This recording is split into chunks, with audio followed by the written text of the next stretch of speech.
There's a lot of talk lately about the wage gap and the inequality in pay between the poor and the rich. They want to impose higher minimum wages. They want to make a minimum payment to people, whether they work or not. And so I wanted to do a little bit of research into this topic. And when I put into the Google machine wage gap, the Google machine wanted to take me to other areas, to gender inequality and income inequality and some of these more socioeconomic conditions that I think that's more of a talking point narrative.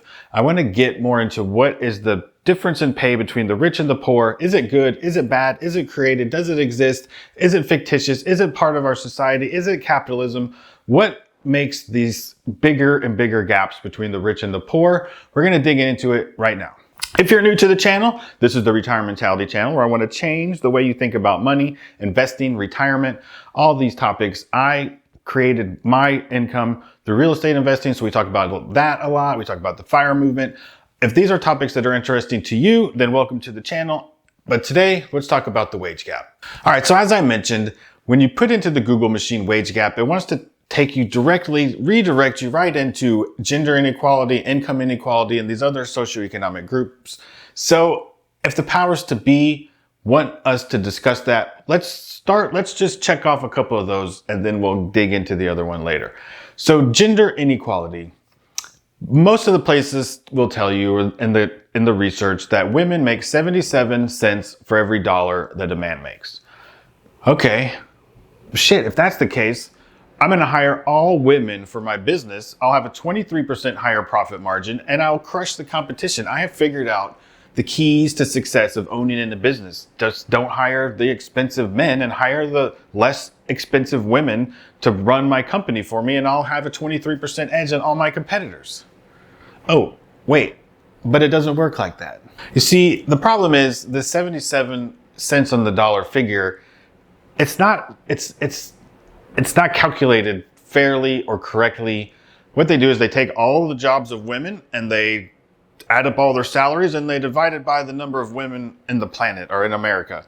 And then they do the same thing for men. And then they get $40,000 is the average price for women. $30,800 is the average price for women. Did I say that right? You get what I mean. A higher one for men, lower one for women.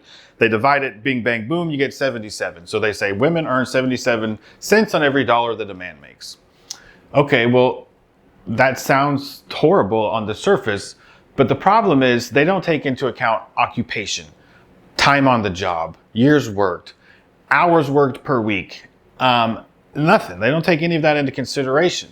So there's research out there that says when you factor those figures in, the difference is between 4 and 7 cents that men make more than women. Why is that difference? Nobody knows. It's kind of inconsequential. Usually you have a 3 or 4% rounding error in this type of research.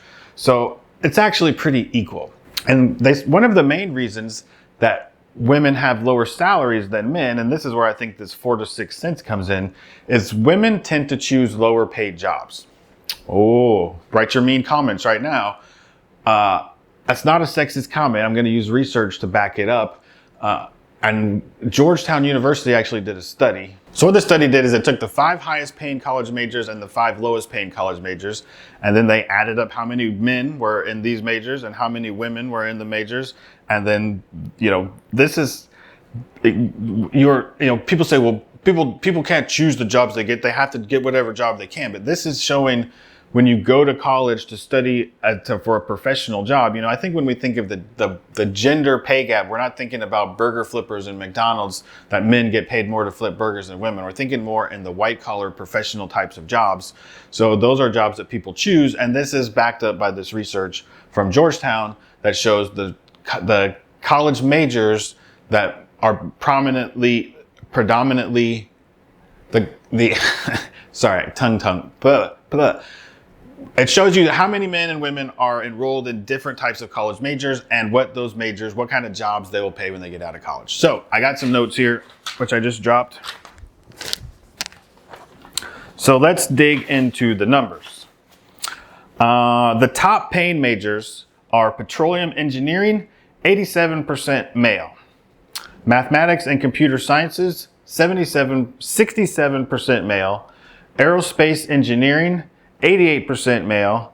chemical engineering, 72% male, and pharmaceutical studies and sciences, 48% male. So that one actually has less men than women. So of the 5 most high paying majors, 4 of them are dominated by men and only 1 by women, but only by 2%. Like the other ones, like 87%, 88, 67, 72. So much higher percentages of men than women. And so now let's take a look at the 5 lowest paying majors, jobs from the majors. Number 1 is counseling and psychology, 74% women. Early childhood education, 97% women. Theology and religion, 66% male.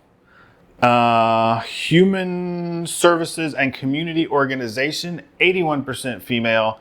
And number 5, guess what it is? Social work, 88% women.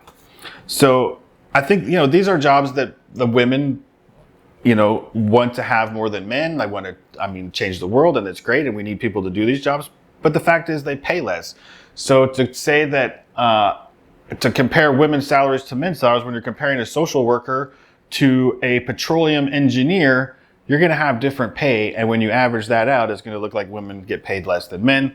So that's my breakdown on the gender pay gap. The next topic is income inequality. And this is more about earning power than wages.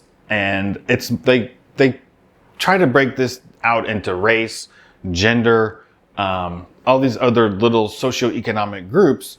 But the fact is, income inequality, the amount of income that people make, again, is more often than not a choice. It's the result of freedom and the ability to think for yourself and to decide how much you want to earn in life. For the most part, how much do you want to work? Do you want to start a business? Do you want to work for somebody else? These are all choices that people make. And I'll give you an example of this because, again, you're going to say people get stuck taking low paying jobs. Okay, that might be true. But I think a lot of this one boils down to more of a mindset. The basic premise of the American dream that we sell everyone is that you have the ability to earn as much as you want. The ability for your potential to be what dictates how successful you are, and that the harder you work and the more hours you put in, the more money you can make and the more successful you can be. But not everybody wants to work the extra hours. Not everybody wants to put the extra time in. Not everybody wants to risk all their money to start a business. And this is where income inequality comes in. Some people want to know they've got a paycheck coming in every week to cover their rent. Some people want to bet it all on black. And some people want to invest their life savings to start a new business. I think the best way I could explain it is if instead of talking about minimum wages and minimum, I don't even know what the word for it is. What they're proposing, where they pay everyone a minimum amount of money just so that whether you work or not, like a minimum living income or whatever they're trying to call it. But what if we had a maximum living income? What if they told you could only make $50,000 a year? And they said, if you come to work for this company in 2 years, you'll make $50,000 or $100,000. Fill in a number that sounds great to you. And after 2 years, you'll be making $100,000. But you have to work 40 years to get to retirement. And once you hit that 100,000, that's the cap. I mean, you have to work your ass off, work overtime, put in extra work and do all these extra things to get to that 100,000. And as soon as you get there, boom, that's it. 20, 30, 40 more years of doing that same job for the same income, because that's the maximum. You think after 10 or 20 years of being at that job, you're going to want to put in the extra hours and the extra effort, or you're going to just drag your ass into work every day and be like, oh, I got to work for this 100K again. Like, if we put maximums on people, it's a de-incentivizer, and it makes productivity and output less. And the more you give people, the more you have to take from other people. So you're limiting what they can make by giving more to other people. So that's sort of the whole premise behind trying to make everyone equal. Everybody's not equal. We need to just accept the fact that everyone's not equal. Everybody doesn't want to work the same amount of hours. Say you start a business and you saved up $100,000 and you started a business and you worked for 3 years without any income and you lived off of the little bit of savings you had till you were about to go broke. All of a sudden the business takes off. It took you 3 or 4 years to get there. Now you hire 2 people. You're doing great. You're employing people. You're paying their salaries. And then let's say there's like a worldwide pandemic. Your business is struggling and suffering. The whole time, these people who are working for you have been saying, man, I can't believe how much money this owner makes. He should pay us more. not realizing the effort and the money and everything that the owner put into the business, and they're complaining. And then COVID strikes, and then, or the pandemic. And so then the owner comes to these guys and he says, hey man, I can't pay you guys for 2 weeks. Can you guys just come in, keep working? You're going to have to do it without pay for a couple of weeks, and then we'll get through this. And then on the other side, we'll get back to paying you guys, but it'll keep the company open, and then your jobs will be safe.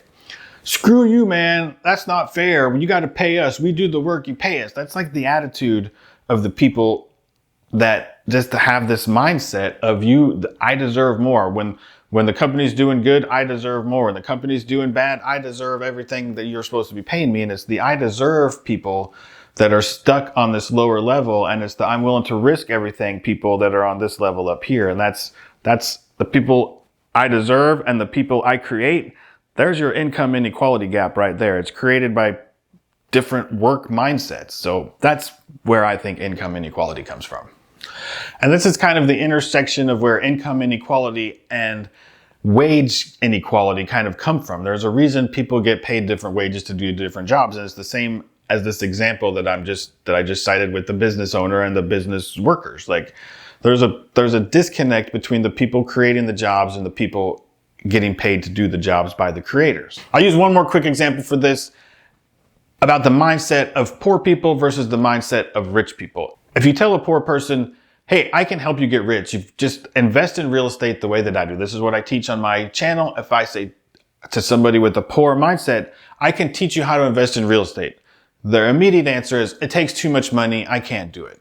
I say, okay, well, let me show you how to invest in the stock market. It's too complicated, I can't do it. I say, okay, let me show you how to start this new business. It'll take too much of my time. I don't want to do it. Okay, I know this other guy who just started a business. If you want to invest a little bit of money into that, you can make a return. It's probably a scam. It's the I can't do it. It won't work. Poor me. Woe is me. I'm stuck where I'm at. I can't do anything other than what I'm already doing. Somebody with a rich mindset, if I say, hey, if you give me some of your money, I'll invest it in this company, you'll make more. You'll say, great, show me the prospectus, show me the numbers. If I say, let me show you how to invest in real estate and you can get passive income and be financially free in 5 years, great, show me the path, let's do it, help me. That's the mindset of a rich person or a person who has the ability to be rich. So this whole wage inequality thing is because there's people willing to take risks and do this job, and there's people not willing to take risks and do this job. And of course, there's people trapped in some jobs that want to do more, can't do more. I recognize that, but I'm talking about in general, I believe everyone has the opportunity to climb out of being in a low spot. I went broke. I've lost everything. I've rebuilt again. I built it up once. I went broke. I built it up again from nothing. So pulling yourself up by your bootstraps and being able to do it yourself, I've done it twice. So I know there's different circumstances for people, and you can leave rude comments if you want, but this is my belief. This is the way I think that people can do it. And I don't know, what do you think? Do you agree with me? Did I point out anything maybe you hadn't thought about before? If I did, please hit the like button down there. If you keep supporting me, I can keep making more of these videos. If you subscribe to the channel, that helps. And leave me a comment. Let me know what your thoughts are on these topics. I'd love to hear them. And let me know what you think about my studio here. I've been struggling a lot trying to figure out what to do. I got a new lighting setup. I don't know how this is going to look. Hopefully it looks. I also had to go back to my lavalier microphone because my new microphone that's on my camera, the sound just bounces around too much in here. So I'm trying to get this all figured out. Let me know what you think of this look. I keep changing things. I don't know what to do. But thanks for watching. We'll see you in the next video.